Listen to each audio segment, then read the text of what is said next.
Darwin. Nous allons apprendre tout au long de cette formation à gérer les appels de procédure, donc appeler une procédure à partir du également à gérer leurs différents statuts. Donc par exemple, comme vous pouvez le voir pour le moment, je dispose donc d'une procédure qui me permet d'afficher une boîte de dialogue disant bonjour. Je vais maintenant créer une autre procédure. Je mets donc sub et je mets par exemple ma pros comme ceci. J'appuie donc sur entrée, ma nouvelle procédure, différentes instructions présentes dans la procédure dire bonjour, dans la procédure ma pros, je n'ai qu'à insérer ici le mot, donc le nom de la procédure à exécuter, donc ici dire bonjour. Je clique maintenant sur une autre ligne et comme vous pouvez le voir automatiquement les majuscules ont été insérées. Cela me permet donc de savoir simplement si le logiciel a bien reconnu donc le nom de la procédure. Maintenant si j'exécute ma pros, donc par exemple à l'aide de la touche F5 de mon clavier, comme vous pouvez le voir, j'ai bien donc la boîte de dialogue bonjour qui apparaît. Je clique donc sur OK comme ceci. Si maintenant donc je souhaite mettre ici rajouter monsieur comme ceci, donc je fais une modification directement dans la procédure dire bonjour, vous allez voir que cette modification sera bien évidemment apportée également donc lors de son appel. Si je rappuie à nouveau sur la touche F5, vous pouvez voir que les changements apparaissent directement. Je clique maintenant sur OK pour fermer cette boîte de dialogue. Sachez que cet appel de fonction fonctionne également entre les différents modules. En effet, si maintenant je me rends dans le module 2, donc je double-clique dessus pour l'éditer, je crée une nouvelle procédure, par exemple ma pros 2.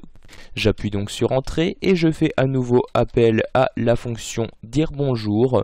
Donc ici j'appuie maintenant sur F5 et comme vous pouvez le voir, j'ai encore une fois cette boîte de dialogue qui apparaît.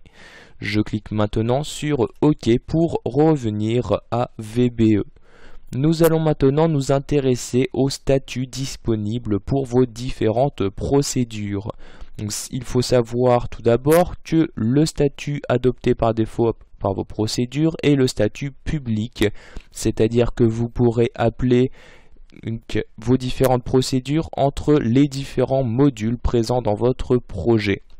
Si par exemple pour X raison j'ai besoin dans ce module 2 de créer une procédure portant le même nom, ici dire bonjour, je vais donc déclarer dire bonjour dans le module 1 en tant que privé, ainsi donc celle-ci ne sera plus disponible dans les autres modules.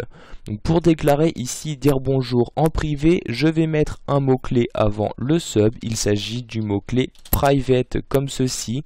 Automatiquement donc la majuscule s'insère si vous ne l'avez pas mise. Maintenant donc lorsque une procédure est dans le statut privé, vous allez donc pouvoir toujours l'appeler à partir d'un même module. Vous voyez, si j'appuie sur F5, j'ai bien toujours cette même affiche.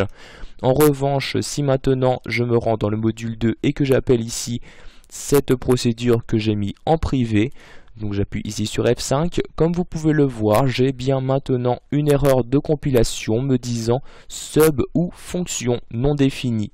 En effet, vu que j'ai mis ici cette procédure en privé dans le module 1, si je l'appelle dans le module 2, ce module ne sera pas capable de rechercher ici dans les autres modules la procédure vu que je l'ai donc mise en privé.